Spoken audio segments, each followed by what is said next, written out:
எல்லாம் வல்ல அருட்பேராற்றலையும் அதன் அனைத்து தன்மாற்ற நிலைகளையும் ஒரு சேர நினைந்து நன்றியுணர்வோடு வணங்கிக் கொள்வோம். ஆசான் அருட்தந்தை வேதாத்திரி மகரிஷி அவர்களே நம்மோடு சுக்குமமாக நிறைந்திருந்து இன்றைய தெய்வீக நிகழ்வுகள் அனைத்தையும் மிக சிறப்பாக நிகழ்த்தி கொடுப்பாராக. வாழ்க வளமுடன், வாழ்க வளமுடன், வாழ்க வளமுடன். அன்பர்களே, மிக்க மகிழ்ச்சி. அதாவது இன்று ஒரு புனிதமான நல்ல தினம். இந்த தினத்திலே நாம் ஒரு உயர்ந்த குணத்தை பற்றி சிந்திக்க இருக்கிறோம். இந்த மாதத்திற்கான குணமாக சமாதானம் என்ற ஒரு குணத்தை நாம பயிற்சி செய்ய இருக்கிறோம். அதாவது நாம பிறந்து இந்த சமுதாயத்திலே வாழ்ந்து கொண்டிருக்கிறோம். அப்படி நம்முடைய வாழ்க்கை என்பது சமுதாயத்திலே, இயற்கையிலே பல பேருடைய இணைப்பினால்தான் நடந்து கொண்டிருக்குது. மகரிஷி அவங்க தான், சமுதாயம், இயற்கை என்ற ஒரு முக்கோணத்தை குறிப்பிடுவார்கள். ஒரு மனிதன் மகிழ்ச்சியாக வாழணும்னா இரண்டு மிக முக்கியமான காரணிகள். ஒன்று சமுதாயம், மற்றொன்று இயற்கை. ஏன்னா அந்த சமுதாயத்தினுடைய ஒத்துழைப்பினால்தான் நம்ம வாழ்க்கை நடந்து கொண்டிருக்கிறது. இயற்கையினுடைய ஒத்துழைப்பினால்தான் நம்ம வாழ்க்கை நடந்துட்டு இருக்கு. அப்ப இந்த இரண்டு இடத்திலையும் யார் இணக்கமாக இருக்கிறார்களோ அவருடைய வாழ்க்கை மகிழ்ச்சியாக இருக்கும். அதனாலதான் உலகில் இருக்கிற அத்தனை மதங்களும் இந்த இரண்டு செய்தியைத்தான் சொல்கிறது.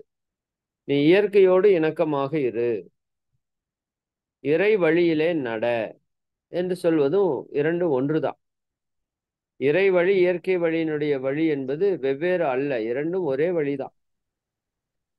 அப்ப இயற்கையோடு இணைந்து செல், இயற்கையினுடைய விதிகளுக்கு உட்பட்டு நடந்து கொள், விதிமீறல்கள் இல்லாமல் பார்த்துக்கொள்.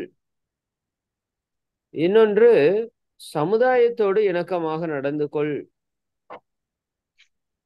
சமுதாய மக்களோடு இணக்கமாக நடந்து கொள், சமுதாய விதிகளோடு இணக்கமாக நடந்து கொள். அப்போ இந்த இரண்டு விதமான இணக்கத்தையும் கொடுப்பதுதான் இறை உணர்வு என்ற ஒரு சிந்தனை செயல்களும், அறநெறி என்பதற்கான சிந்தனை செயல்களும். இப்போ ஒவ்வொரு மதமும் இந்த இரண்டைத்தான் போதிக்கிறது. ஒரு மனிதன் மகிழ்ச்சியாக வாழ வேண்டும் என்றால் அவன் சமுதாயத்தோடும் இயற்கையோடும் இணக்கமாக வாழ வேண்டும். அப்போ இன்னைக்கு மனிதர்களிடையே பல்வேறுபட்ட காரணத்தினால வேறுபாடுகள் நிறைய பெருகிக்கொண்டே இருக்கிறது. ஒரு ஜாதியின் பெயராலோ, ஒரு மதத்தின் பெயராலோ, ஒரு மொழியின் பெயராலோ, சரிங்களா, இப்படி பல்வேறு விதமான பாகுபாடுகள், வேறுபாடுகள் நடந்து கொண்டே இருக்கிறது. இது எல்லாமே நம்மிடம் இருக்கிற சமாதானத்தை உடைக்கக்கூடிய ஒரு செயலாக இருக்கிறது. அப்போ நாம இறைவனை அடைவதற்கான தகுதி அப்படின்னு பார்த்தீங்கன்னா, நாம் மன சமாதானத்தோடு இருப்பது, அமைதியோடு இருப்பது இல்லையா? அதுதான் இறைவனை அடைவதற்கு அல்லது ஒரு மனிதன் மகிழ்ச்சியாக வாழ்வதற்கான ஒரு அடிப்படை என்று வைத்துக் கொள்ளுங்க. அப்ப சமாதானம் இல்லாத ஒரு மனதாலே மகிழ்வாக வாழ முடியாது. இப்ப மகிழ்வாக வாழ முடியாத ஒரு மனதினாலே இறைவனை உணர்வது என்பது சாத்தியமற்றது. இப்ப யார் ஒருவர் தான் அமைதியாக வாழணும், முதல் விஷயம் அமைதியாக வாழணும். எல்லாரும் மன அமைதியா இருக்கணும், மன அமைதியா இருக்கணும் அப்படின்னு தான் கேட்கிறோம். நிம்மதி வேண்டும் இறைவா என்று வேண்டுகிறோம். ஆனா அது எதுல இருக்குது அப்படின்னா சமாதானத்திலே இருக்கிறது. அதனால ஜீசஸ் ஒரு இடத்துல சொல்றாரு, சமாதானம் அடைகிறவன் பாக்கியவான். இந்த வார்த்தையை நீங்கள் குறித்து வைத்துக் கொள்ள வேண்டும். ஜீசஸ் 2 இடங்களிலே பாக்கியவான் என்ற வார்த்தையை பயன்படுத்துகிறார். ஒன்று, துன்பப்படுபவன் பாக்கியவான் என்று சொல்கிறார். ஏன்னா துன்பம் வரும்போது நம்முடைய கர்ம வினைகள் வெளியேறி கொண்டிருக்கிறது என்று அர்த்தம். அப்ப துன்பப்படுபவன் பாக்கியவான் என்று சொன்னா உங்களுடைய பாவத்தை வெளியேற்றி கொண்டிருக்கிற ஒரு நிகழ்ச்சி உங்க வாழ்க்கையில நடந்துட்டு இருக்கு. அப்ப நீங்க பாக்கியவானா இல்லையா? நிறைய பேருக்கு அது நடக்கல. பாவம் அவனுக்குள்ளேயே இருக்குது. இப்ப பாவம் வெளியே போறதுக்கான செயல் உங்க வாழ்க்கையில நடக்குதுன்னா அது ரொம்ப ரொம்ப நல்லது இல்லையா? அப்ப துன்பப்படுவன் பாக்கியவான் என்று சொன்ன இயேசு மகான் அடுத்ததாக சொல்றார், சமாதானம் அடைகிறவன் பாக்கியவான். இப்போ நம்ம மனதில் இருக்கிற துன்பங்கள் எல்லாத்துக்கும் அடிப்படை காரணம் என்னன்னு பாத்தீங்கன்னா, நம்ம சமாதானம் அடைவதில்லை. எந்த மனம் உயர்ந்திருக்கிறதோ, எந்த மனம் விரிவு பெற்றிருக்கிறதோ அந்த மனம் சமாதானமாக இருக்கும். எல்லாவற்றையும் ஏற்றுக்கொள்ளும், யாரையும் வெறுக்காது, யார் மேலையும் குறை சொல்லாது, குற்றம் சொல்லாது, உள்ளதை உள்ளவாறு அப்படியே ஏற்றுக்கொள்ளக்கூடிய தன்மை எந்த மனதில் இருக்கிறதோ அந்த மனம்தான் சமாதானமான ஒரு தன்மைக்கு வரும். இப்ப நம்முடைய மனம் சமாதானமான நிலையில் இல்லை, சமநிலையில் இல்லை.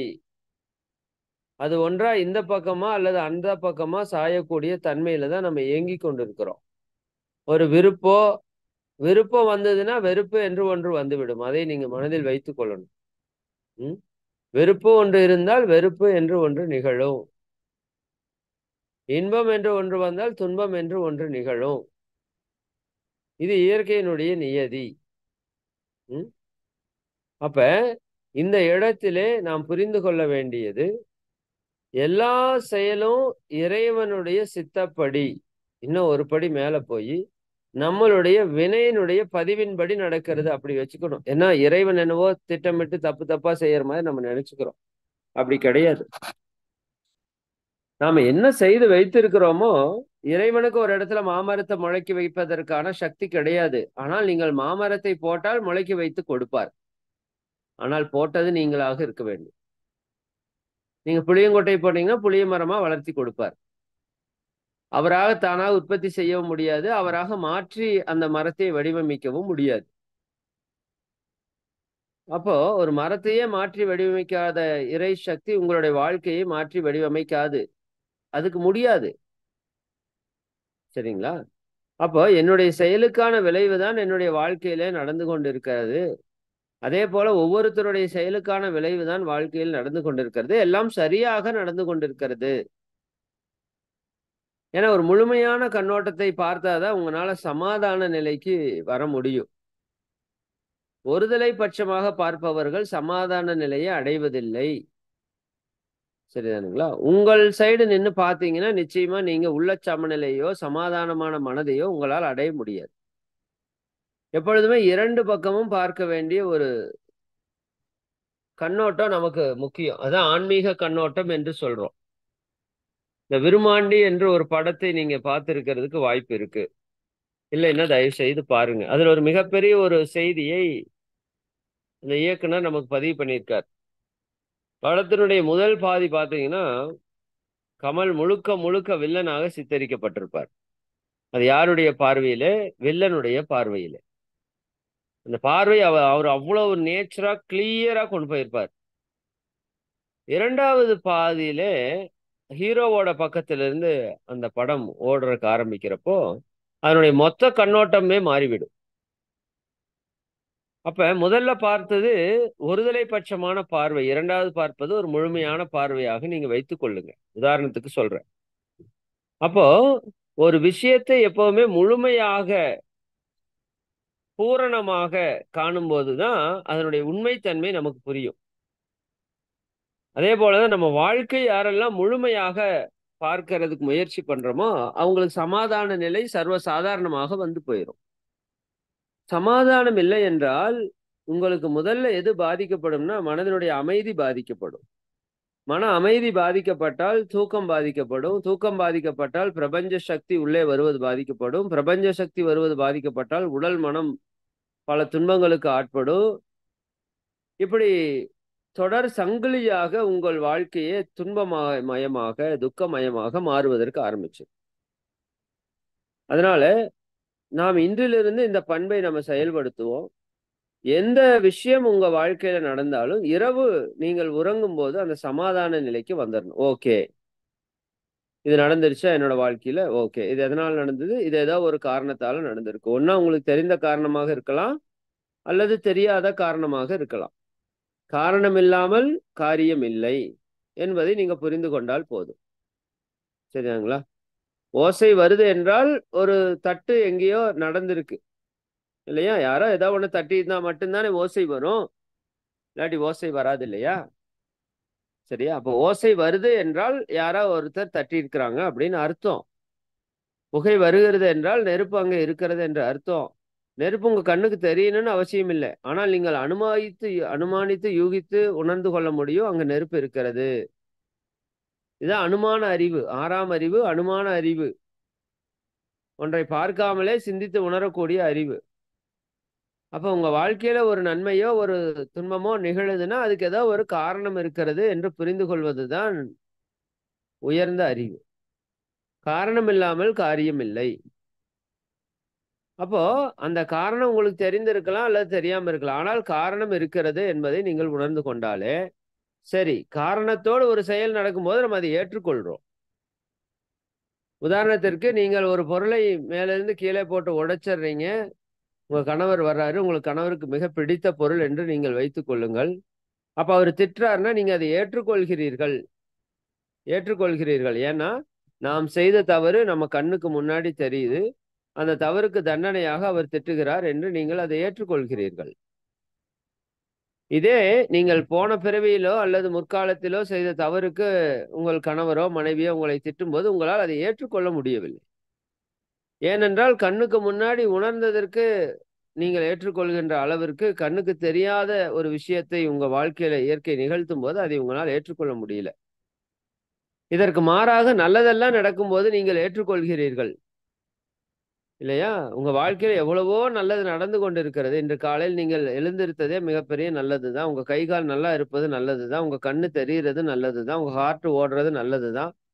நமக்கு இன்னைக்கு வேலை இருக்கிறது நல்லதுதான். நம்ம ஒரு நல்ல சூழல் இருக்கிறது நல்லதுதான். நம்ம நல்ல வாழ்க்கை வசதியோடு இருக்கிறது நல்லதுதான். இத்தனை நல்லதையும் செய்து கொண்டிருக்கிற இயற்கையை பற்றி நாம் எந்த விஷயத்தையும் கவலைப்படுவதோ இன்பப்படுவதோ நன்றி கூறுவதோ இல்லை.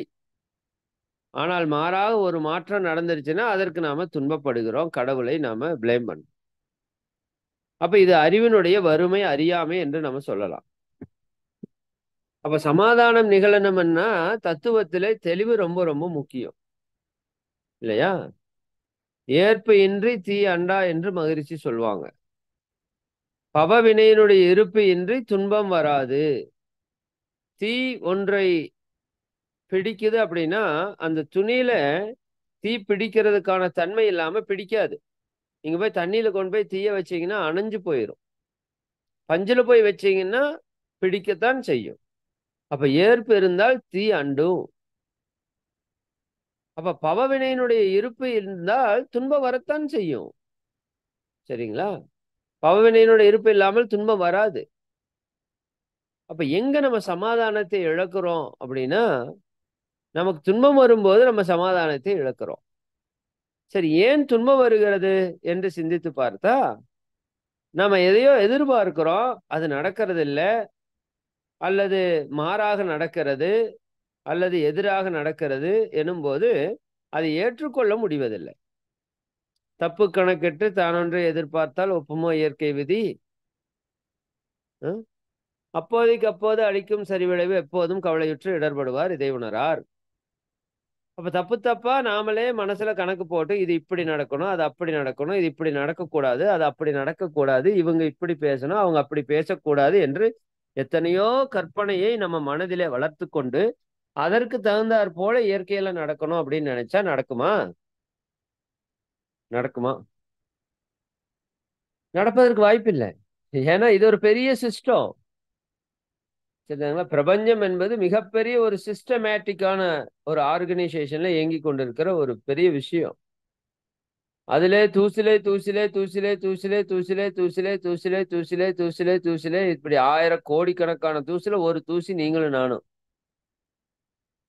சரிங்களா?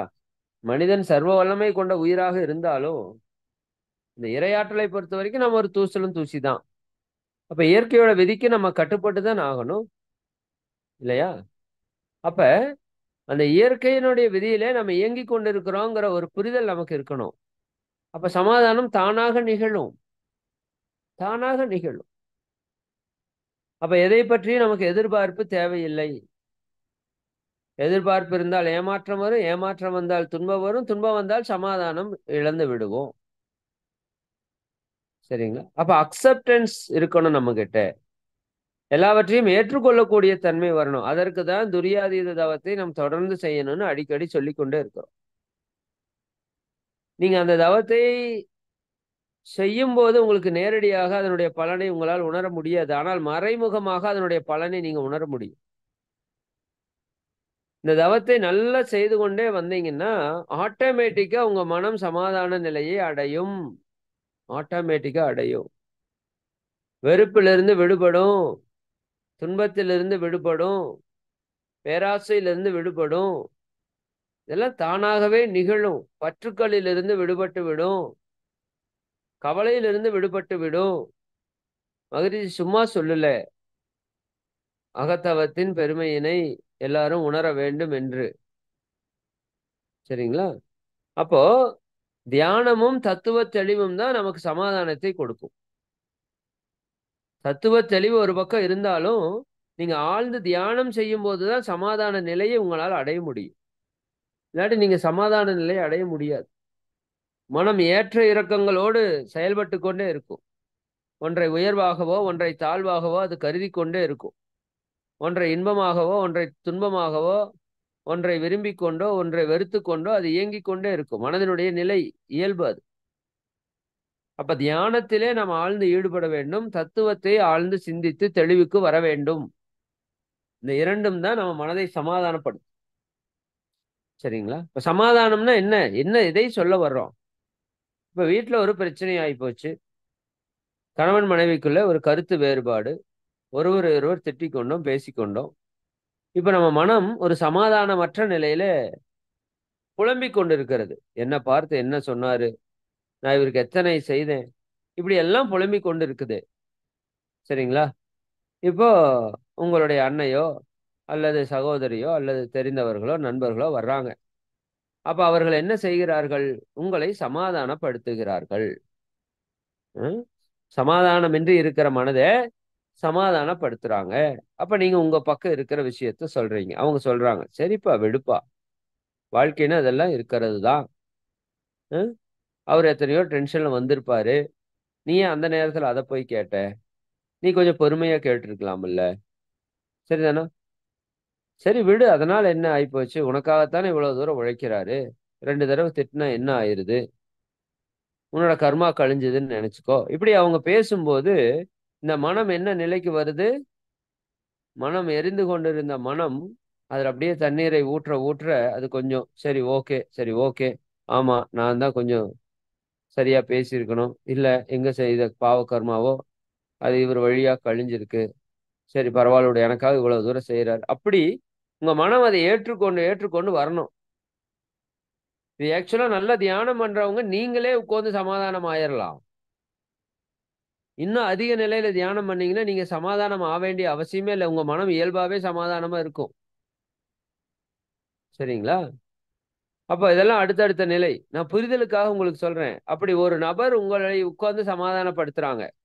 அப்ப அடுத்த நாள் நீங்க எப்பொழுதும் போல உங்க வாழ்க்கையை நடத்துறதுக்கு ஆரம்பிக்கிறீங்க. அதுபோல இரவு நீங்கள் உறங்கும் போது உங்க மனதிலே எந்த விதமான ஏற்ற இறக்கங்களும், விருப்பு வெறுப்புகளும், குழப்பங்களும், பயங்களும், துன்ப உணர்வுகளும் இல்லாமல் நீங்கள் உறக்கத்திற்கு செல்ல வேண்டும். அப்ப உங்களை நீங்களே சமாதானப்படுத்திக் கொள்ள வேண்டும். அப்ப கண்களை மூடி நீங்க அமைதியா இருக்கணும். உங்க மனம் அமைதியா இருக்கான்னு பாருங்க. அந்த மனம் அவ்வளவு சீக்கிரம் அமைதியாக இருக்காது. அது தேவையில்லாத ஏதோ ஒரு 2 இழுத்து சரிதானுங்களா? தன்னோட தலையில போட்டுக்கொண்டு அது துன்பப்பட்டு கொண்டிருக்கும். அப்ப நீங்க அதுக்கு புரிய வைக்கணும். ஏன்பா என்ன பிரச்சனை? இவங்க இப்படி என்னை பேசிட்டாங்க. சரி பேசுனா என்ன தப்பு? ம்? அவங்க அன்னைக்கு நல்லதா சொன்னாங்க. அப்ப நீ சந்தோஷப்பட்ட. இப்ப திட்டுனா என்ன தப்பு? சரி. அதுக்கு உண்மையான காரணம் உன்கிட்ட இருக்குதா? ஆமா இருக்குது. அப்ப அதை சரி பண்ணிக்கோ. திட்ட மாட்டாங்க. இல்ல உண்மையான காரணம் இல்லையா? இல்லையே! நான் அப்படி பண்ணலையே! சரி. அப்ப நீ எங்கேயோ செய்த கர்ம வினை இப்ப வந்திருக்குது. விட்டுரு. அத பத்தி கவலைப்படாத. சரிங்களா? அப்ப இப்படி நமக்கு நாமே என்ன செய்து கொள்ளணும்? நம்மை நாமே சமாதானப்படுத்திக் கொள்ள வேண்டும். அப்ப இரவு உறங்கும்போது நம்ம மனம் எப்படி இருக்கணும்? சமாதான நிலையில் இருக்கணும். இது ஞானத்தை அடைவதற்கு மிகப்பெரிய தகுதி, தகுதி, தகுதி என்று சொல்றேன். இந்த நிலையை அடையாம நீங்க சாதாரணமான ஆரோக்கியத்தையோ, மன அமைதியோ கூட பெற முடியாது. அப்ப ஞானத்தை அடைவது என்பது மிகவும் கஷ்டம். அப்ப எப்பொழுதுமே நம்முடைய மனம் சமாதானமாக இருக்கிறதா? மன அமைதியாக இருக்கிறதா? எல்லாவற்றையும் ஏற்றுக்கொண்டு இருக்கிறதா? எதிர்பார்ப்பின்றி இருக்கிறதா? இப்படிங்கிறத நீங்க அடிக்கடி, அடிக்கடி இந்த மாதம் முழுக்க உங்களை நீங்களே பரிசோதனை செய்து கொள்ள வேண்டும். இன்னும் குறிப்பாக, எந்த இடத்திலே என்னுடைய மனம் சமாதானத்தை இழக்கிறது என்பதை நீங்க கண்டுபிடிக்க வேண்டும். இது பல பயிற்சிகள் ஒன்றிணைற ஒரு பயிற்சியாகத்தான் இருக்குது. சரிதானுங்களா? கோபப்படும்போது என்னுடைய மனம் சமாதானத்தை இழக்கிறது. அல்லது ஒருவர் பிறர் என்னை ஏதாவது தவறாக பேசும்போது என்னுடைய மனம் சமாதானத்தை இழக்கிறது. என்னுடைய வாழ்வை பற்றி நான் நினைக்கும்போது என் மனம் சமாதானத்தை இழக்கிறது. அல்லது அந்த ஒரு நபரை நினைக்கும் போதோ, பார்க்கும் போதோ என்னுடைய மனம் சமாதானத்தை இழக்கிறது. இந்த செயலை யாராவது செய்தால் நான் சமாதானத்தை இழக்கிறேன். இவ்வாறு எனக்கு நானே செய்து கொண்டாலோ, செய்யாமல் விட்டாலோ என்னுடைய சமாதானம் இழக்கப்படுகிறது. இப்படி பல காரணங்கள் நம் சமாதானத்தை இழப்பதற்கான காரணங்கள் இருக்கு. நம்ம வாழ்க்கையில் இருக்கு. அதை நீங்கள் இனம் கண்டுபிடிக்க வேண்டும். அதுதான் வெற்றி. என்னுடைய வாழ்க்கை அமைதியாக இருக்கிறது, சமாதானமாக இருக்கிறது எப்பொழுதும். ஆனால் சில நேரங்கள், சில விஷயங்கள் அல்லது சில மனிதர்கள் அல்லது சில செயல்கள் என்னுடைய சமாதானத்தை இழக்க வைக்கிறதுன்னா, அது எந்த மாதிரியான செயல்கள், விஷயங்கள் என்பதை நீங்கள் கண்டறிய வேண்டும். கண்டறிந்து அவற்றை சிந்தித்தோ அல்லது செயல்முறையிலோ மாற்றம் செய்து அந்த இடத்தை நீங்க சரி செய்யாம, இந்த பிறவி முழுக்க நீங்க இருந்தாலும் உங்களுக்கு இறை உணர்வு, சமாதானம், அமைதி கிடைக்காது. அதனால இந்த மாதம் மிக முக்கியமான ஒரு சிந்தனை இது.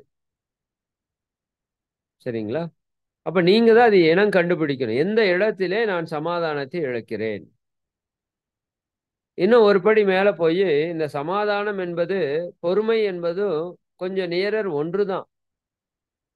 கிட்டத்தட்ட ஒன்றுதான். சரிங்களா? பொறுமையா நம்ம இருக்கணும் அப்படின்னு சொல்றோம். எப்ப பொறுமையா இருப்போம்? நீங்க சமாதானமாக இருக்கும்போது மட்டும் தான் உங்களால் பொறுமையாக இருக்க முடியும். சமாதானம் இல்லைன்னா உங்களால் பொறுமையாக இருக்க முடியாது. இன்னும் நீங்க பொறுமையாக இருக்கும்போது தான் சமாதானமாக இருக்க முடியும். பொறுமை இழந்து விட்டால் நீங்கள் சமாதானத்தையும் இழந்து விடுவீர்கள். புரிதலுக்காக நான் சொல்றேன். சரிங்களா? அப்ப உங்க மனம் எப்பொழுதும் அமைதியாக, சமாதானமாக இருக்குதான்னு பாருங்க. இல்லாமல் போகலாம். தப்பில்ல. நீங்கள் ஆனால் குறிப்பெடுத்துக் கொள்ளுங்கள். இந்த இடத்திலே இது நடக்கும்போது நான் என்னுடைய சமாதானத்தை, அமைதியை இழக்கிறேன். அப்ப எடுத்துக்கொள்ளுங்கள். அப்ப இது எப்படி மாற்றி நான் அமைப்பது? சிந்தனையிலா, பயிற்சியிலா? நல்ல தியானத்தை நல்லா செய்து வாங்க. துரியாதீத தவத்தை அல்லது 9 மைய தவத்தை, குறிப்பாக சுத்தவெளியோடு நீங்கள் கலந்து நிற்கிற அந்த தவத்தை அதிகப்படியாக ஏற்றிக்கொண்டே வாங்க. அப்படி ஏற்றி வரும்போது, எல்லாம் வல்ல இறைவனே அனைத்துமாக ஆகியிருக்கிற காரணத்தினால, அந்த இறைத்தன்மையோடு இணைப்பு பெறும்போது, எல்லாவற்றையும் தானாக பார்க்கக்கூடிய தன்மை, எல்லாவற்றையும் ஏற்றுக்கொள்ளக்கூடிய ஒரு தன்மை நம்முடைய அகத்தன்மையாக மலர்ச்சி பெற்றுவிடும். அப்ப உங்களிடம் ஏற்றத்தாழ்வு இருக்காது, உயர்வு தாழ்வு மனப்பான்மை இருக்காது. எந்த ஒன்றையும் நீங்கள் உயர்வாகவோ எந்த ஒன்றையும் நீங்கள் தாழ்வாகவோ கருத மாட்டீர்கள்.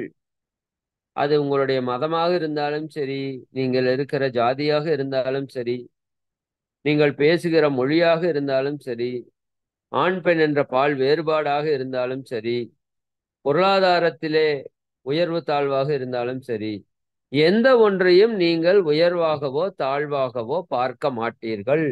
மாறாக சமநோக்காக சமநிலையாக எல்லாவற்றையும் பார்ப்பதற்கு ஆரம்பிப்பீர்கள்.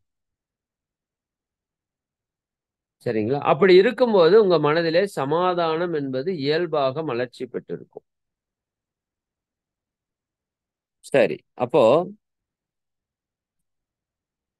சமாதானம் என்பது இந்த மாதத்திற்கான நம்முடைய குணமாக நீங்கள் வைத்துக் கொள்ள வேண்டும். சமாதான நிலை வந்து நம்மளை பல இடங்களிலே உயர்த்தி அழைத்து செல்லும். குறிப்பாக தியானத்திலே இன்னும் நீங்க ஆழமாக செல்வதற்கு இந்த குணம் ரொம்ப ரொம்ப பயன்படும். சரிங்களா? அப்ப இன்னையிலிருந்து நீங்க நோட் போட்டிருப்பீங்க, இல்லாட்டி ஒரு பாக்கெட் நோட்டோ அல்லது இப்போ செல்போன்லயே நமக்கு நோட்ஸ் டைப் பண்ற மாதிரி எல்லாம் ஆப்ஷன் நிறைய வந்துருச்சு. வாட்ஸ்அப்ல கூட நீங்க உங்களுக்கு நீங்களே மெசேஜ் போட்டுக்கலாம் இல்லையா?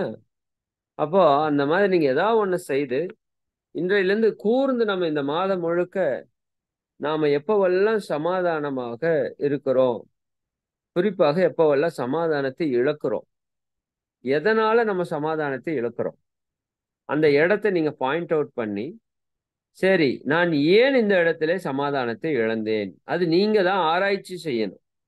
இந்த குணம் என்பது கொஞ்சம் ஆராய்ச்சியும் நம்ம செய்யணும். ஏன் நான் சமாதானத்தை இழந்தேன்? அப்ப ஏதோ ஒன்றை மேல நான் பற்று வைத்திருக்கிறேன், ஏதோ ஒன்றை உயர்வாகவோ ஏதோ ஒன்றை தாழ்வாகவோ நான் கருதி கொண்டிருக்கிறேன், ஏதோ ஒன்றின் மேல் எனக்கு மிகப்பெரிய ஈடுபாடு ஆர்வம் பேராசை இருக்கிறது. இது எல்லாம் நீங்க கண்டுபிடிக்கணும். அப்ப இது சரியானது அல்ல என்று நீங்கள் புரிந்து கொள்வீங்க. உங்களுக்கு ஒரு பிடித்த ஒரு நபர் இருக்கிறார், அவரை பற்றி இன்னொரு நபர் தவறாக பேசினால் நீங்கள் சமாதானத்தை இழந்து விடுவீர்கள்.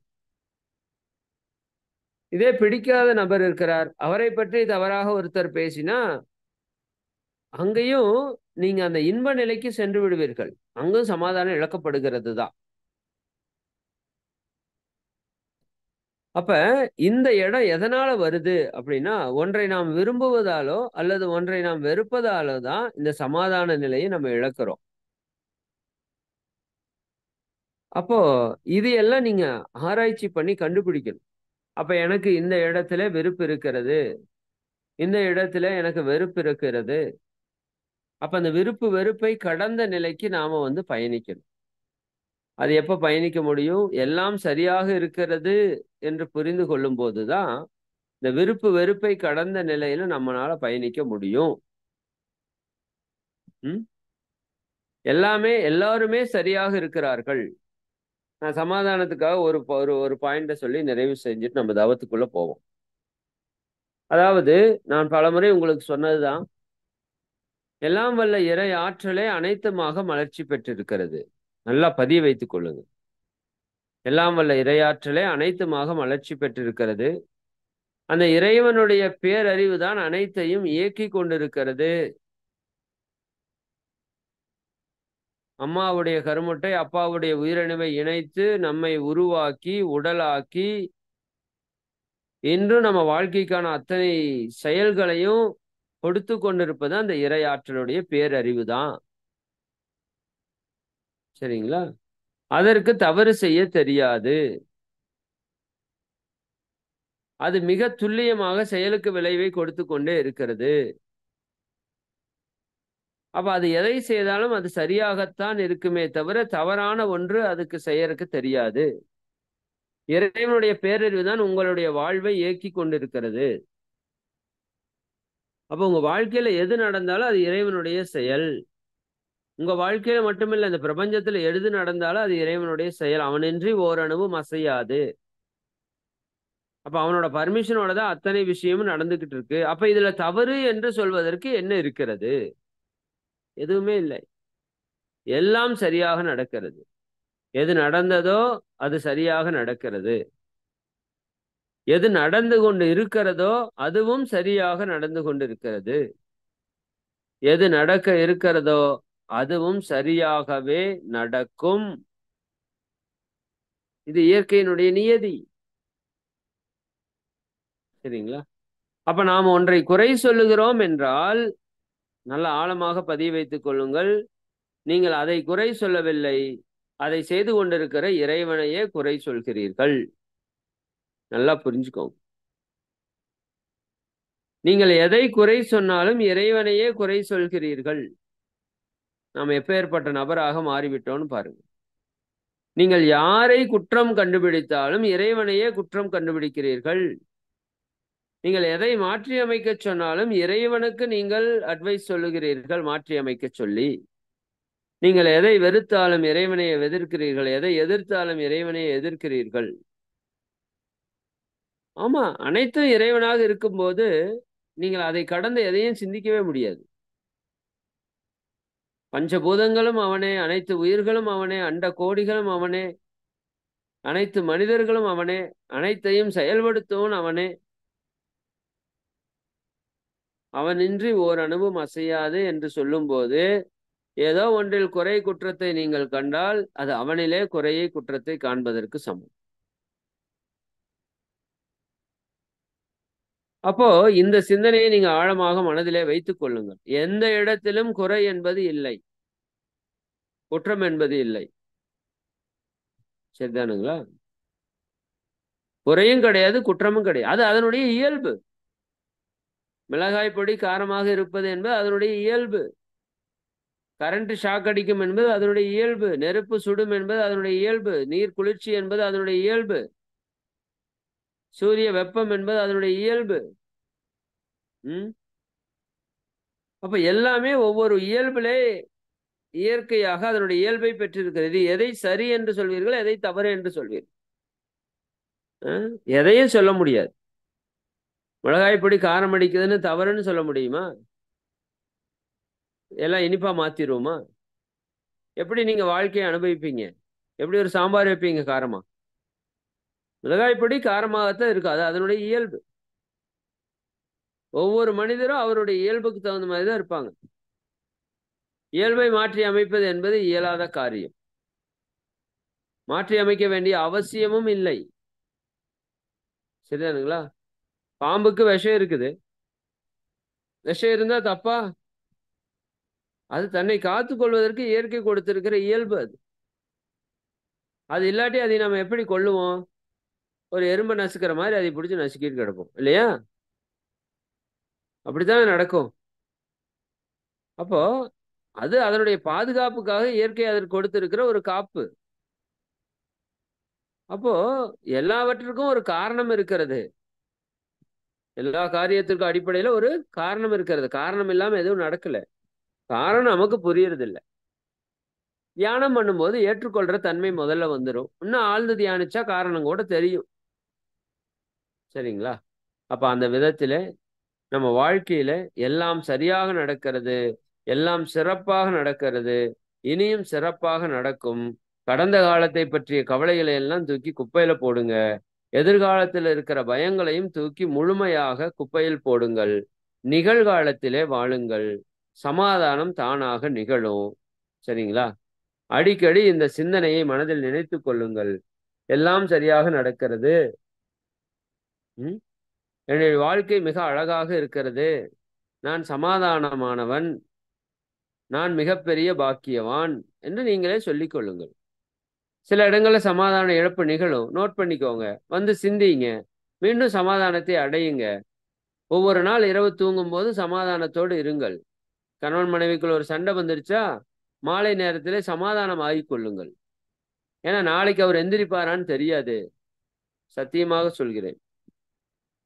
சரி, குழந்தைகளுக்குள்ள சண்டையா? சமாதானம், நீங்கள் இறங்கி செல்லுங்கள். சரிதானுங்களா? பொருளுக்காக அல்ல வாழ்க்கை, உறவுகளுக்காக வாழ்க்கை என்று வாழ்வதற்கு ஆரம்பியுங்கள். பொருள் தான் இன்னைக்கு இருக்கிற அத்தனை பிரச்சனைக்கு அடிப்படையா இருக்கு. சொத்தோ பணமோ நகையோ தூக்கி குப்பையில போடுங்க. சரிதானுங்களா? அதெல்லாம் மனிதனுடைய பாவத்தை கழிப்பதற்காக இறைவன் கொடுத்திருக்கிற ஒரு பெரிய விஷயம். இறைவன் மனிதன் பாவத்தை கழிப்பதற்காகவே மதுவையும் மாதுவையும் படைத்தான் என்று ஒரு கவிஞர் பேசுறார். அப்போ இதெல்லாம் நம்ம பாவத்தை போக்குவதற்கான ஒரு கருவியாக பயன்படுத்துறாரு. இது தூக்கி குப்பையில போட்டீங்கன்னா உங்களுக்கு துன்பமே கிடையாது.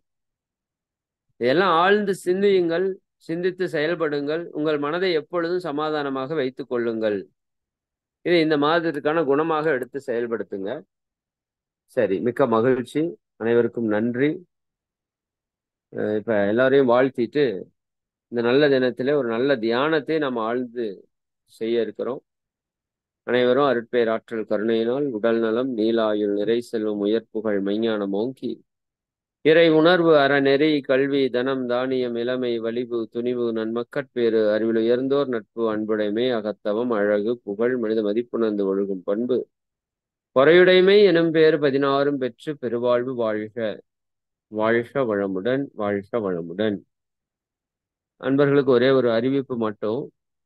அதாவது அடுத்த செவ்வாய்க்கிழமை உங்களுக்கு ஒரு தியான தீட்சை கொடுக்க இருக்கிறோம். அந்த அன்னைக்கு அந்த தியானத்தினுடைய விளக்கத்தையும் அதற்கான தீட்சையும் கொடுக்க இருக்கிறோம். பிரணவ தவம் இது வரைக்கும் உங்களுக்கு கொடுக்கப்படாத ஒரு தியானம். இனி ஒவ்வொரு மாதமும் ஒவ்வொரு தியானம் உங்களுக்கு நிச்சயமாக கொடுக்கப்படும். அதனால ஒவ்வொரு மாதம் 1ஆம் தேதியிலிருந்து 7ஆம் தேதி வரை நீங்கள் விரதம் இருப்பதற்கு உங்களுக்கு இன்ஸ்ட்ரக்ஷன் கொடுப்போம். நீங்க ஆல்ரெடி அப்படிதான் லைஃப் ஸ்டைல வச்சிருப்பீங்க. ஏன்னா ஆசிரியர் நிலைக்கு வந்திருக்கிறீங்க. அதனால இன்னும் அதில் நீங்க ஆழமாக ஒவ்வொரு மாதமும் ஒவ்வொரு தியானத்தை நீங்க புதிதாக பழக இருக்கிறீர்கள். அதனால அந்த அன்னைக்கு எல்லாருமே சிறப்பா முழுமையா கலந்து கொள்ளுங்க. சரி, மிக்க மகிழ்ச்சி. உங்களுக்கான அசைன்மெண்ட்ஸ், பாடல் இதெல்லாம் அப்பப்ப தெளிவா எழுதி அனுப்புங்க. நல்ல உயர்ந்த நிலையில வந்துட்டு இருக்கீங்க. ரொம்ப ரொம்ப சந்தோஷம். அடுத்த வகுப்புல நம்ம சிந்தனையை தொடர்வோம். இப்ப நம்ம தியானத்திற்கு தயாராகணும். ஒரு 2 நிமிட இடைவேளை. உடல் தேவை இருந்தா நிறைவு பண்ணிட்டு தியானத்தில் இருங்க. இன்னைக்கு மிக மிக ஒரு அற்புதமான நாள். விநாயகர் சதுர்த்தி இல்லையா? பஞ்சபூதங்களோடு நாம் உயிர்கலப்பு பெறுவதற்கு பிரபஞ்சமே நமக்கு சப்போர்ட் பண்ணக்கூடிய நாள். இந்த நாள் நம்ம எந்த அளவுக்கு தியானம் ஏற்றமோ அந்த அளவுக்கு அது நம்ம அடுத்த நிலைக்கு அழைத்து செல்லும். அதனால வாய்ப்பை நீங்க நல்லா பயன்படுத்திக்கணும். வாழ்க வளமுடன்.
வாழ்க வையகம், வாழ்க வையகம், வாழ்க வளம். குரு வாழ்க, குருவே துணை. அருட்பேராற்றல் அருட்பேராற்றல் இரவும் பகலும் எல்லா நேரங்களிலும் எல்லா இடங்களிலும் எல்லா தொழில்களும் உறுதுணையாகவும் பாதுகாப்பாகவும் வழி நடத்துவதாகவும் அமையுமா. ஆசான் அருட்தந்தை வேதாத்திரி மகரிஷி அவர்களே நம்மோடு சூக்குமமாக நிறைந்திருந்து இன்றைய நிகழ்வுகள் அனைத்தையும் மிகச் சிறப்பாக நிகழ்த்தி கொடுப்பாராக. எல்லாம் வல்ல அருட்பேராற்றலையும் அதன் அனைத்து தன்மாற்ற நிலைகளையும் நன்றியுணர்வோடு வணங்கியும் வாழ்த்தியும் இந்த நிகழ்வை துவங்கும். வாழ்க வளமுடன். வாழ்க வளமுடன். நாடி சுத்தி பிராணாயாமம்.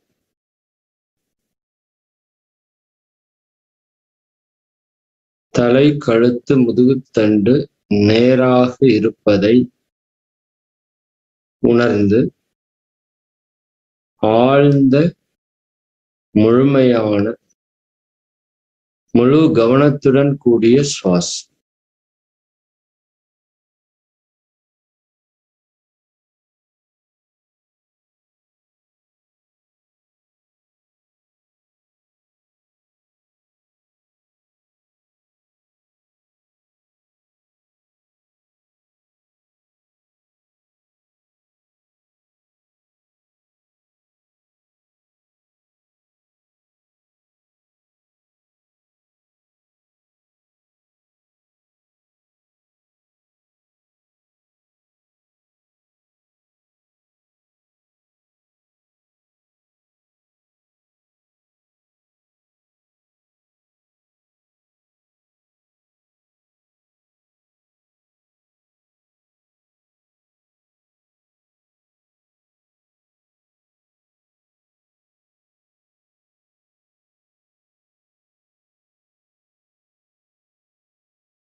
வாழ்க வளமுடன்.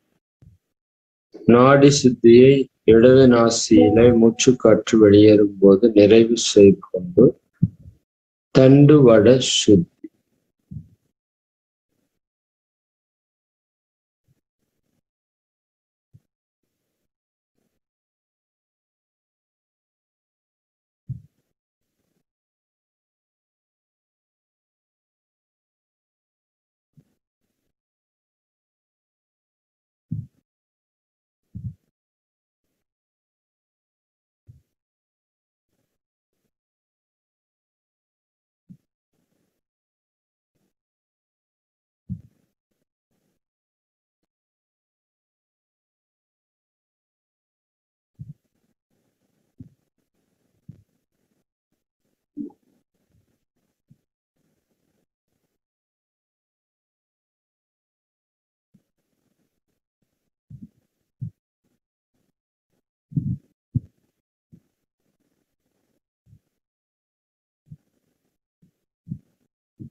வாழ்க.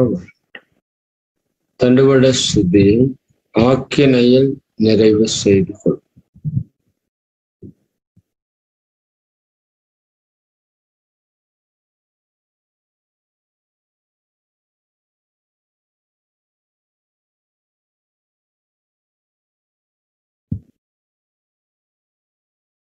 இடத் தூய்மை. நாம் அமர்ந்துள்ள இடத்தை சுற்றிலும் நல்ல தெய்வீக ஆற்றலே நிரம்பின. நாம் அமர்ந்துள்ள இடத்தை சுற்றிலும் நல்ல தெய்வீக ஆற்றலே நிரம்பி தூய்மையே சேவிக்கும். பிரபஞ்சத்தின் மையத்திலே நாம் அமர்ந்திருக்கின்றோம். எல்லையற்ற தூய பரவெளி பிரபஞ்சம் முழுவதையும் சூழ்ந்து அழுத்திக் கொண்டு பிரபஞ்சத்தில் உள்ள அனைத்து நட்சத்திரங்கள் கோள்களுடைய தெய்வீக சக்தியையும் தன்னோடு இணைத்துக் கொண்டு நம்மை சூழ்ந்து அழுத்திக் கொண்டிருக்கின்ற காட்சி.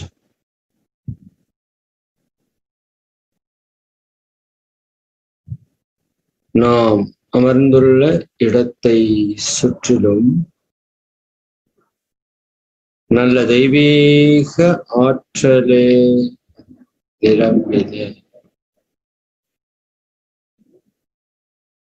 அருளாற்றல் பாய்ச்சி அருட்பேராற்றல் உடலிலே உயிரிலே அலை அலை அலை அலை அலையா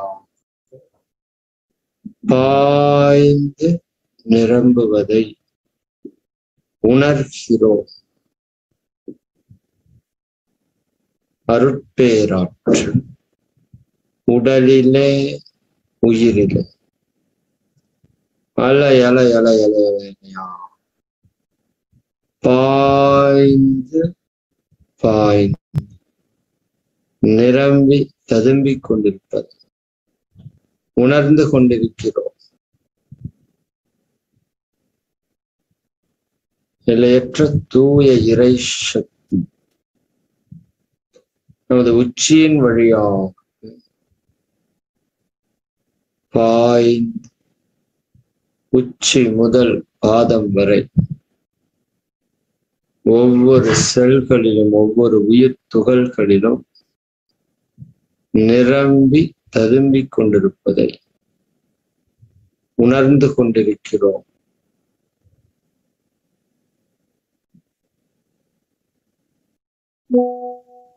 நல்ல உணர்வுக்கு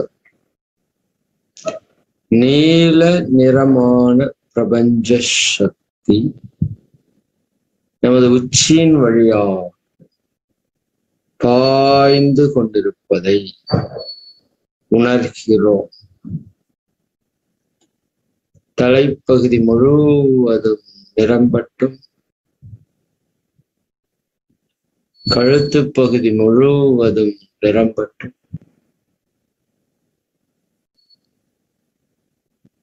தோள்பட்டை கைகள் முழுவதும் இந்த தெய்வீக சக்தி நிரம்பி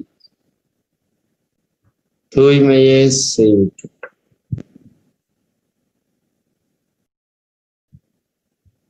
மார்பக பகுதி முழுவதும் நிரம்பட்டும் நீல நிறமான பிரபஞ்ச சக்தி முதுகுத்தண்டு முழுவதும் நிரம்பிக் கொண்டிருக்கிறது. வயிற்றுப்பகுதி முழுவதும் நிரம்பட்டும் இந்த தெய்வீக இறை சக்தி நிரம்ப நிரம்ப உடலில் உள்ள தடைகள் தேக்கங்கள் அனைத்தும் சீர் செய்யப்படுகிறது. உறுப்புகள் அனைத்தும் நன்கு இயக்கம் பெறுகின்றன. சக்கரங்கள் நன்கு இயங்கிக் கொண்டிருக்கின்றன. வெற்றிடங்கள் பூர்த்தி செய்யப்படுகின்றன. அதெல்லாம் அப்படியே பார்த்துக்குவோம். இடுப்பு பகுதி முழுவதும் நிரப்பட்டும் தொடைகள், முழங்கால்கள், கெண்டைக்கால்கள், பாதங்கள் முழுவதும் இந்த தெய்வீக சக்தி நிரம்பி ததும்பிக் கொண்டிருக்கு. இன்று பௌர்ணமி தினம் என்பதால் தெய்வீக இறை சக்தி பரிபூரணமாக நம்மள் நிறைந்து நிரம்பிக் கொண்டிருப்பதை உணர்ந்து கொண்டிருக்கிறோம்.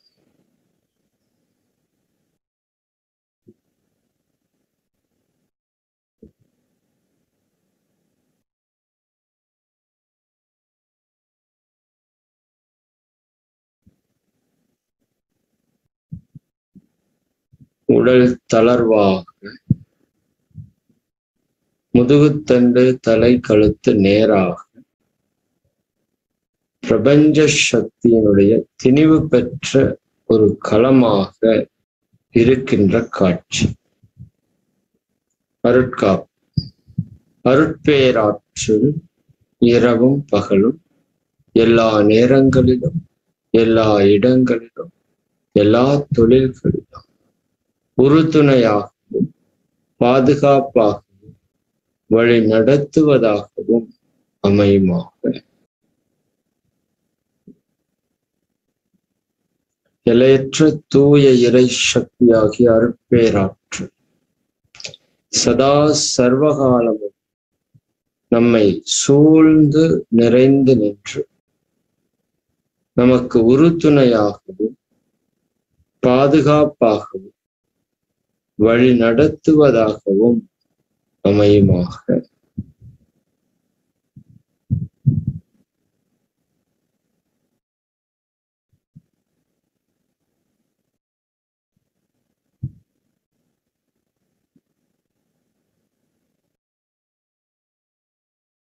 அன்னைக்கு வணக்கம்,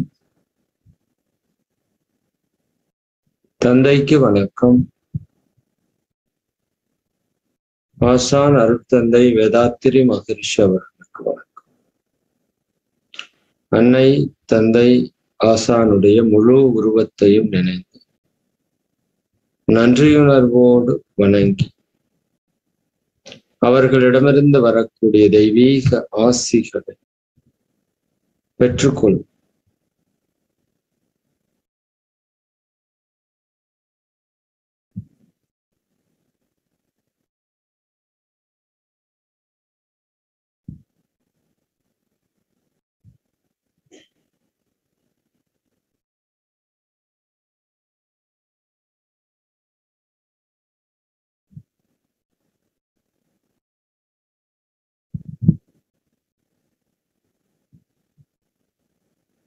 தவம் துரியாதீதம், தொடக்கம் ஆக்கின், குண்டலினி மகாசக்தி உருவ மையத்தில் மையம் கொண்டு இயங்கட்டும்.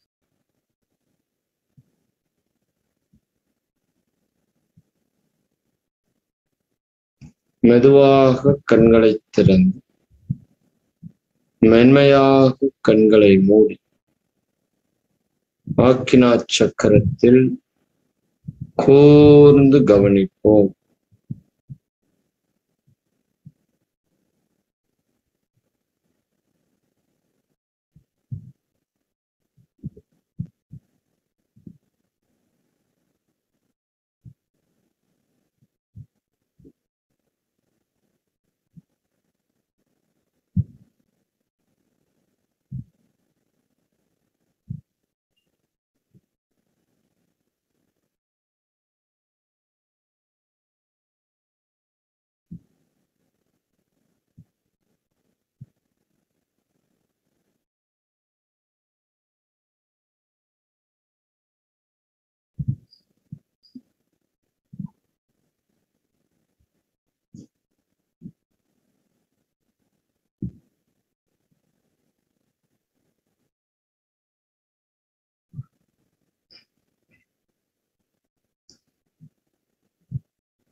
இன்னும் கூர்ந்து வாங்க.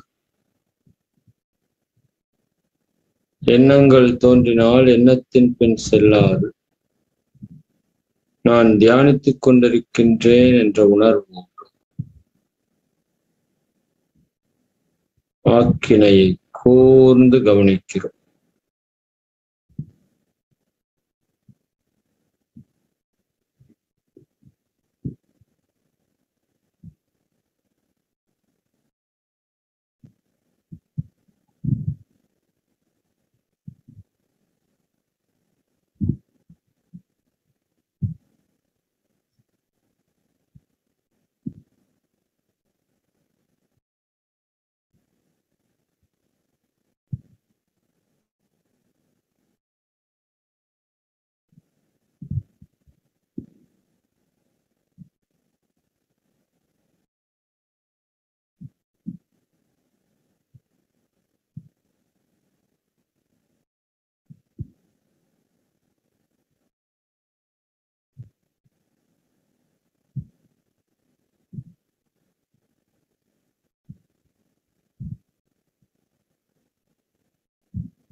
இன்னும் நல்லா ஒடுங்கி வாங்க.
வாழ்க வளம்.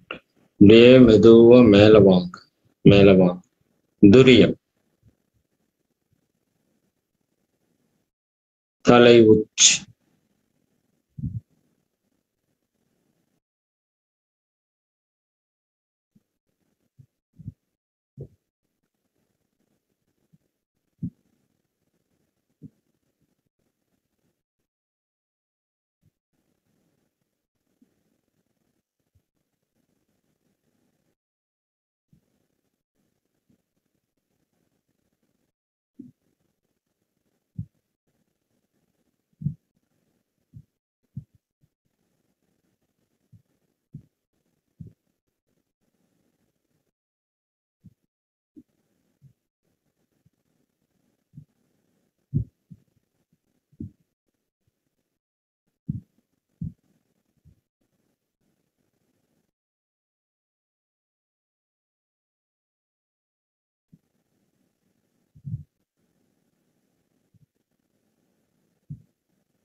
இன்னும் கூர்ந்து வாங்க.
நல்லா ஒடுங்கி நிற்கு. துரியம்,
வாழ்க. துரியத்திலிருந்து அப்படியே மெதுவா உயர்ந்து வாங்க, உயர்ந்து வாங்க. துவாதசாங்கம். தலை உச்சியிலிருந்து 1 அடி தூரம் மேலே உயர்ந்து நிற்கிறோம்.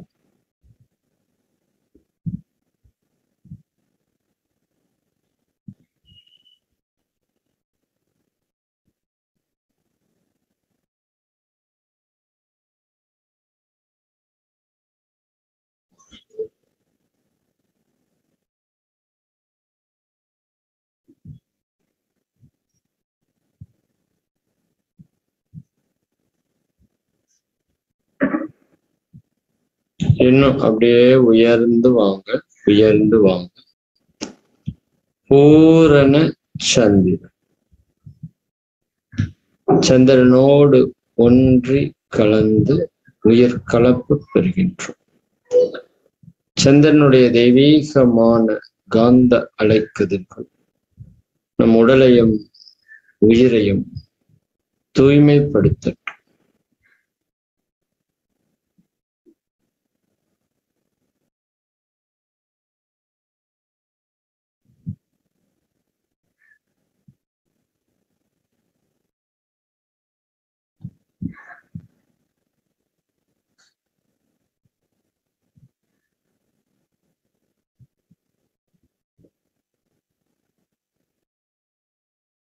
மெதுவா அப்படியே இன்னும் உயர்ந்து வாங்க, உயர்ந்து வாங்க. சூரியன் பூமியை போல 19 லட்சம் மடங்கு பெரிதாக உள்ள நெருப்பு கோலம் சூரியன். சூரியனோடு ஒன்றி கலந்து உயிர் கலப்பு பெறுகிறோம். சூரியனிலிருந்து வரக்கூடிய தெய்வீகமான காந்த அலைக்கதிர்கள் நம் மனதையும் அறிவையும் தூய்மைப்படுத்தட்டும்.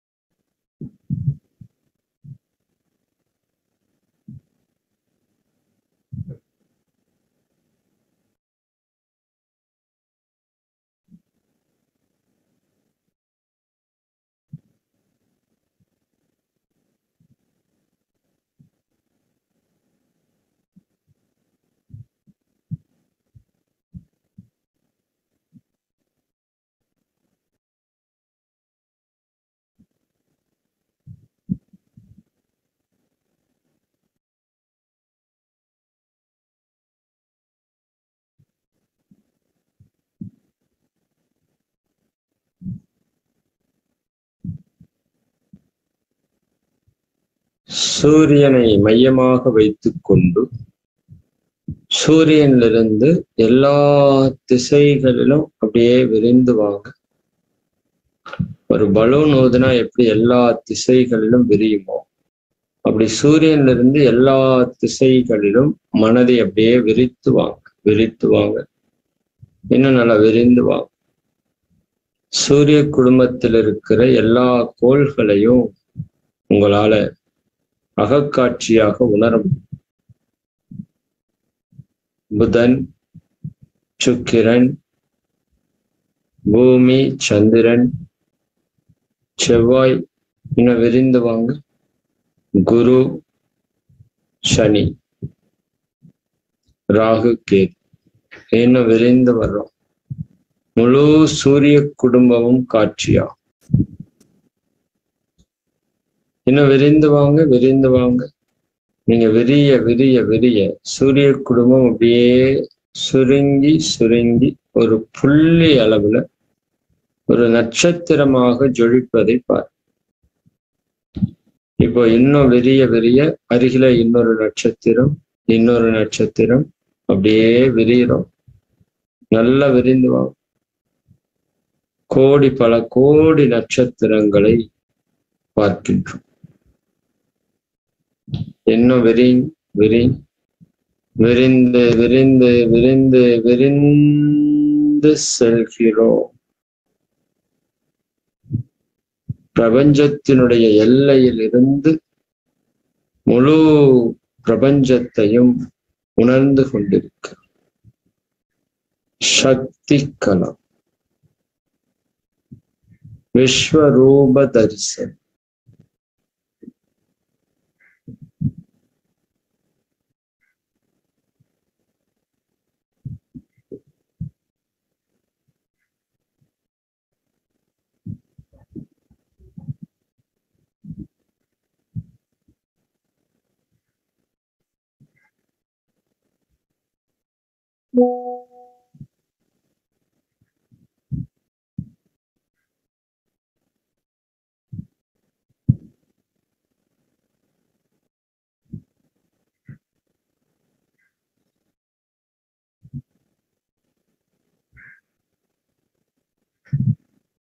நன்மை தரும் நவக்கோள்கள் நட்சத்திர கூட்டம் நாணகத்தே காணுகின்றேன் நடனமாடும் காட்சிகளால் உணர்ந்து பார்.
நாமே பிரபஞ்சமாக பிரபஞ்சமே நாமாக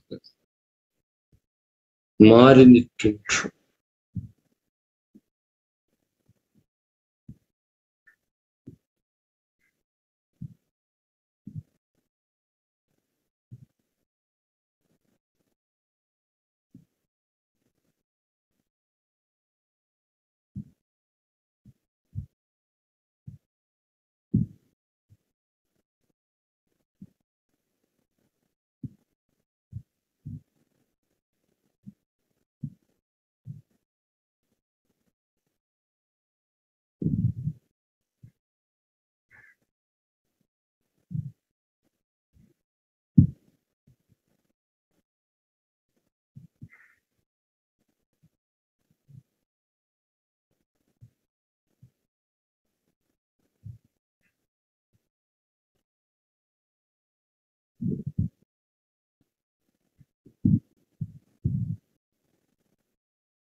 வாழ்க. இன்னும் பிரபஞ்சத்தை கடந்து அப்படியே விரிங்க. பிரபஞ்சத்தை சுற்றிலும் எல்லா திசைகளும் அப்படியே விரிந்து வாங்க, விரிந்து வாங்க. சுத்த வெளி, எல்லையற்ற பரவெளிக்குள் விரிந்து கொண்டிருக்கின்றோம். நல்லா விரிந்து வாங்க. நாம விரிய விரிய விரிய பிரபஞ்சம் அப்படியே சுருங்கி கொண்டிருப்பதை உங்களால் உணரும். இன்னும் நல்லா விரிங்க. எல்லா திசைகளிலும் விரிந்து விரிந்து விரிந்து விரிந்து விரிந்து செல்வி சுத்த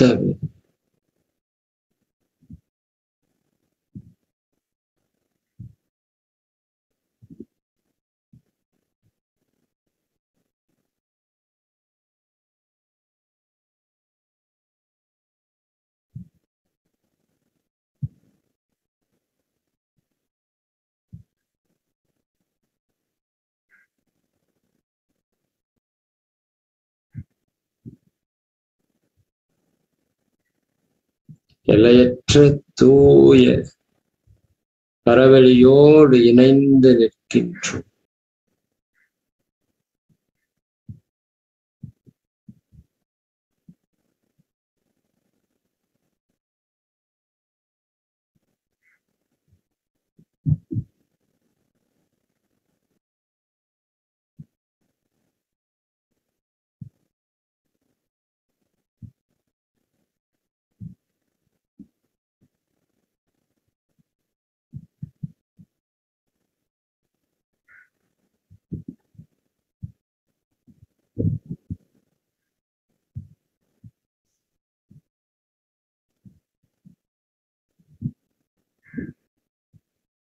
சுத்தவே கும் இருட்டு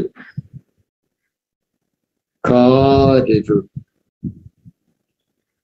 ஆழ்ந்த அமைதி பேரானந்த நிலை.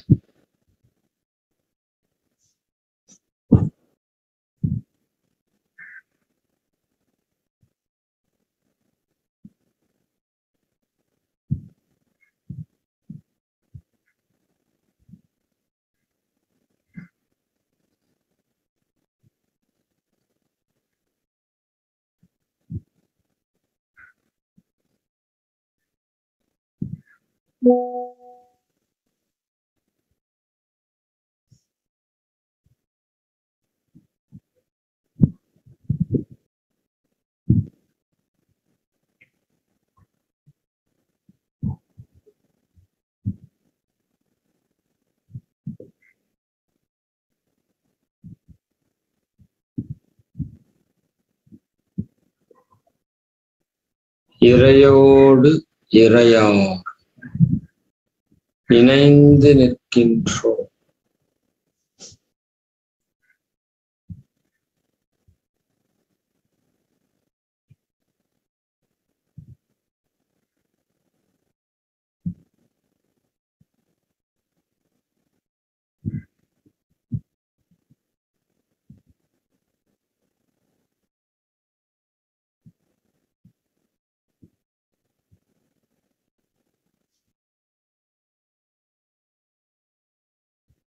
அன்பும் கருணையுமாய் அகண்ட நிலையிலுள்ளார். என் மனதை விரித்தே இணைத்துக் கொண்டாய் உன்னுடைய கர்ம வினைகள் எல்லாம் கழிந்தன உணர்கின்றே.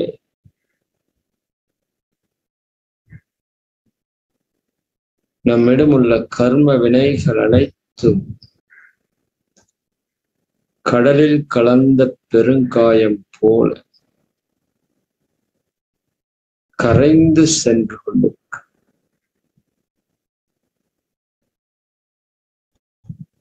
கர்ம வினைகள் எல்லாம் கழிந்தன உணர்கின்ற.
இந்த நிலையை அடைவதற்காகத்தான் இந்த மனித பிறவியே எடுத்துள்ளோம்.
வாழ்க வாழ்க. மெதுவாக சுருங்கி வருகிறோம். சுருங்கி வாங்க, சுருங்கி வாங்க. பேரியக்க மண்டலம், பிரபஞ்ச கதம், கோடி பல கோடி நட்சத்திரங்கள், அண்டங்களை பார்க்கிறோம்.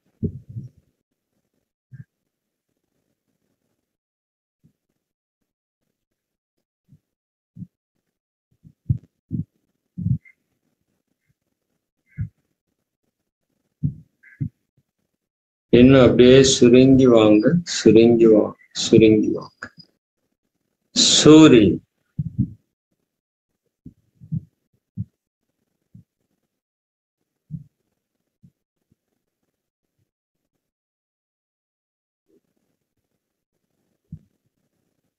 சூரியன்ல அப்படியே மெதுவா சுருங்கி வாங்க, சுருங்கி வாங்க. பூரண சந்திரன்,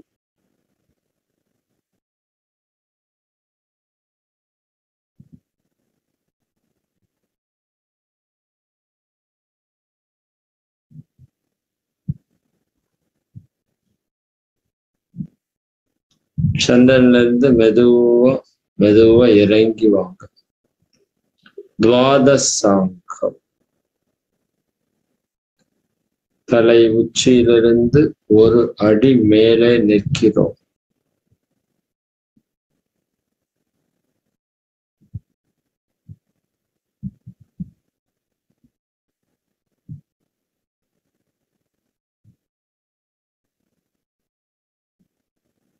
மெதுவாக இறங்கி துரியம்,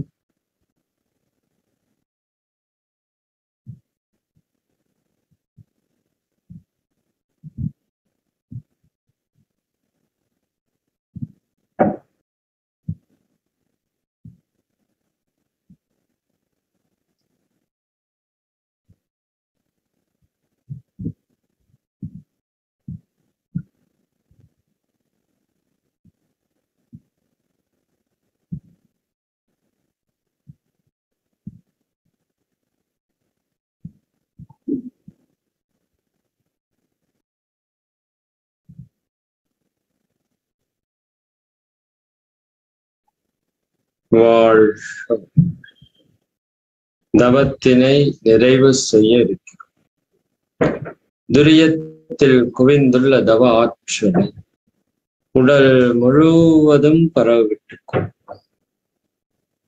தவ ஆற்றலினால் உடலும் உள்ளமும் தூய்மை அடையட்டும், மேன்மை பெறட்டும்.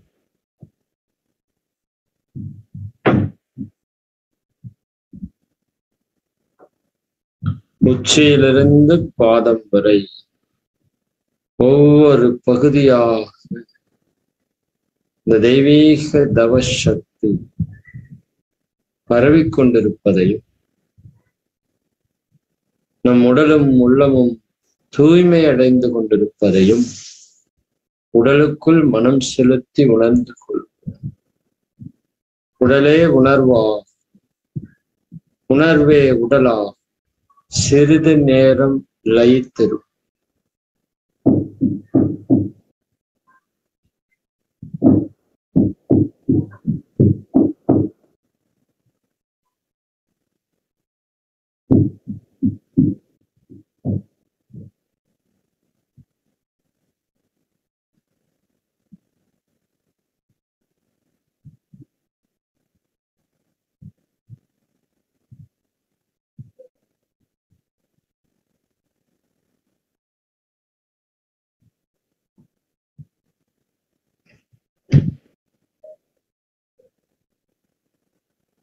வாழ்ஷம். இந்த சக்தி வாய்ந்த மனோநிலையில சங்கல்பம். அருட்பேராற்றல் கருணையினால் உடல் நலம், நீலாயு, நிறை செல்வம், உயர் புகழ், மெய்ஞானம் ஓங்கி வாழ்வோம். அருட்பேராற்றலாகிய இறை சக்தியினுடைய கருணையினால் நான் பூரண உடல் நலத்தோடு இருக்கின்றேன். நீண்ட நாள் ஆரோக்கியமாக வாழ்கின்றேன். அகக்காட்சியா பார். என் வாழ்விற்கு தேவையான எல்லா செல்வங்களையும் நிறைவாக பெற்றிருக்கின்றேன்.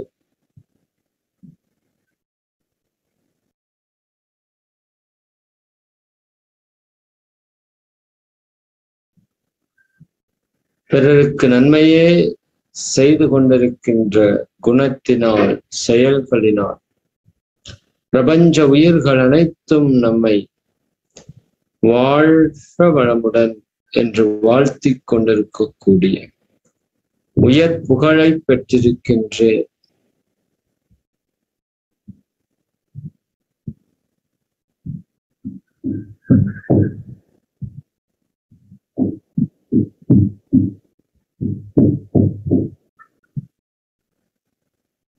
எல்லாம் வல்ல இறையோடு இறையாக இணைந்து நின்று அனைத்து உயிர்களையும் பொருட்களையும் இறையாக கண்டு அன்பும் கருணையுமாக பேரின்பத்தில் வாழ்கின்றேன்.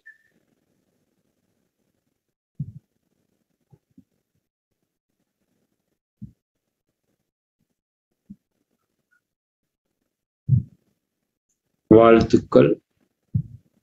வாழ்க்கை துணையை நினைந்து வாழ்த்துவோம். வாழ்க்கை துணையினுடைய முழு உருவத்தையும் நினைத்து அவர்களால் நாம் அடைந்த நன்மைகளை உணர்ந்து நன்றியுணர்வோடு வாழ்த்து.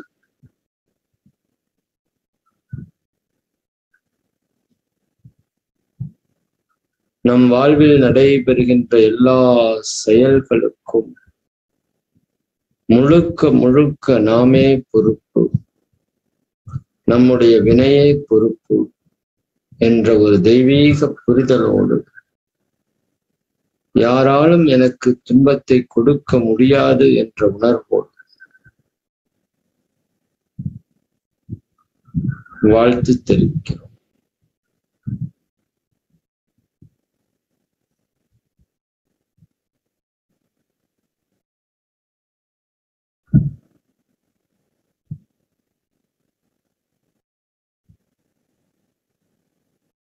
பெற்ற மக்கள் செல்வங்களை நினைந்து வாழ்த்துவோம்.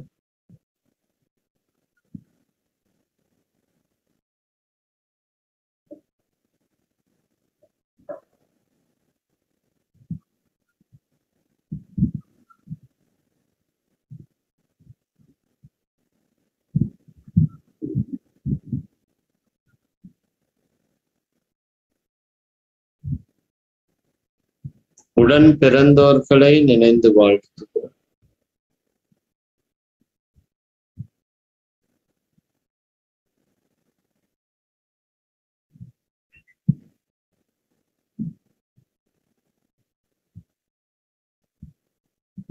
நெருங்கிய உறவினர்கள், நண்பர்கள், சுற்றத்தார்கள் அனைவரையும் நினைந்து வாழ்த்துவோம்.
வாழ்க. தொழில் துறையிலே நம் தினசரி கடமை நம்மோடு தொடர்புடைய அனைத்து அன்பர்களையும் நினைத்து மனதார வாழ்த்து.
இன்னல் புரிவோர் எதிரிகளாக நினைப்போர் எவரேனும் இருந்தால் அவர்களும் மனம் திருந்தி நல்வாழ்வு பெறவும்.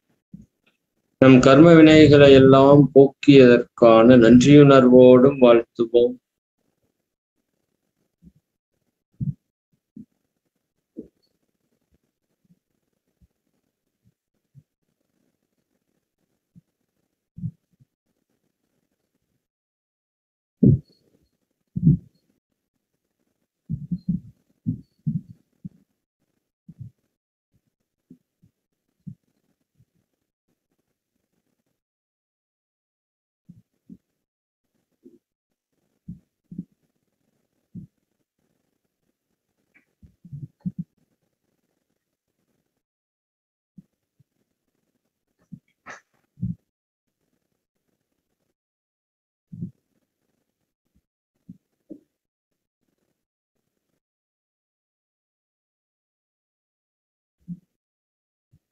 வாழ்க. கூட்டான வாழ்த்து. ஆசான் அருட்தந்தை அவர்கள் அவருடைய வேதாத்திரியம் வாழ்க. உலக சமுதாய சேவா சங்கம் வாழ்க. வாழியார் அறிவு திருக்கோவில் வாழ்க. உலகெங்கிலும் உள்ள வேதாத்திரிய பயிற்சி மையங்கள் வாழ்க. உலக அமைதிக்காக செயல்பட்டு கொண்டிருக்கக்கூடிய அனைத்து அமைப்புகள் வாழ்க. இறை சாதனை மார்க்கம் வாழ்க. இறை சாதனை மார்க்கத்திலே இணைந்து அருள் தொண்டாற்றிக் கொண்டிருக்கக்கூடிய அன்பர்கள் அனைவரும் வாழ்க. இறை ஆசிரியர் பயிற்சியிலே இணைந்து இந்த சமுதாயத்தை உயர்த்துவதற்கான ஒரு தெய்வீக பணியில் ஈடுபட்டு கொண்டிருக்கக்கூடிய அன்பர்கள் அனைவரும் வாழ்க. வாழ்க. இன்றைய தெய்வீகமான பௌர்ணமி தியான மௌன நிகழ்வில் கலந்துள்ள அன்பர்களும் அவர்களுடைய அன்பு குடும்பத்தினர்கள், தொழில் வளங்கள், ஆன்மீக மேம்பாடுகள் அனைத்தும் வாழ்க. வாழ்க. இரண்டொழுக்க பண்பாடு உணர்ந்து சொல்வோம். நான் எனது வாழ்நாளில் யாருடைய உடலிற்கும் மனதிற்கும் துன்பம் தரமாட்டேன். துன்பப்படும் உயிர்களுக்கு என்னால் முடிந்த உதவிகளை செய்வேன். நான் எனது வாழ்நாளில் யாருடைய உடலிற்கும் மனதிற்கும் துன்பம் தரமாட்டேன். துன்பப்படும் உயிர்களுக்கு என்னால் முடிந்த உதவிகளை செய்வேன். நான் எனது வாழ்நாளில் யாருடைய உடலிற்கும் மனதிற்கும் துன்பம் தரமாட்டேன். துன்பப்படும் உயிர்களுக்கு என்னால் முடிந்த உதவிகளை செய்வேன். வாழ்க வையகம். வாழ்க வையகம். வாழ்க வளமுடன். உலக நலவே. உலகிலுள்ள பொறுப்புடைய தலைவர் எல்லாம் உயிரறிவை உள்ளுணர்வாய் பெறுதல். உலகனைத்து நாடுகளின் எல்லை காக்க ஓருலக கூட்டாட்சி வலுவாய். உலகில் போர் பகை அச்சமின்றி மக்கள் உழைத்துண்டு வளம் காத்து வாழவே. உலகெங்கும் மனித குலம் அமைதி எனும் ஒரு வற்றாத நன்னிதி பெற்று உயவே. வாழ்க வையகம், வாழ்க வையகம், வாழ்க வளம். மழை வாழ்த்து. ஏரி குளம் கிணறு ஆறு எல்லாம் நிரப்பி வழி மாறி அளவாய் பொழிக மக்கள் வளமாய் வாழ்க. ஏரி குளம் கிணறு ஆறு எல்லாம் நிரம்பி வழி மாறி அளவாய் பொழிக மக்கள் வளமாய் வாழ்க. ஏரி குளம் கிணறு ஆறு எல்லாம் நிரம்பி வழி மாறி அளவாய் பொழிக மக்கள் வளமாய் வாழ்க. வாழ்க வையகம், வாழ்க வையகம், வாழ்க வளம். நம் மனதில் அமைதி நிலவட்டும். நம்மை சுற்றிலும் அமைதி நிலவட்டும். உலகம் முழுவதும் அமைதி நிலவட்டும்.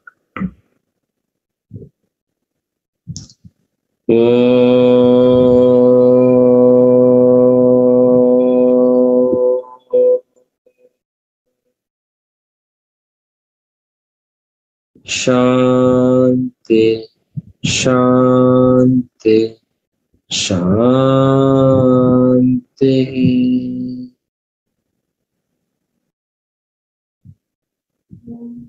தவத்தினை நிறைவு செய்து கொள்.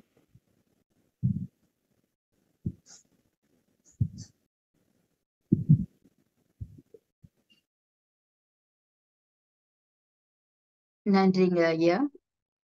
வாழ்க வளமுடன். ஆழ்ந்ததொரு சிறப்பு துரியாதீத ஆழ்நிலை தவம் ஏற்றி உரை கொடுத்த இறை ஆசிரியர் இறை மதன்குமார் ஐயா அவர்களுக்கு மனமார்ந்த நன்றிகள். நன்றி ஐயா. இன்று சமாதானம் பற்றி ஆழமானதொரு விளக்கத்தினை செவிமடுத்தோம்.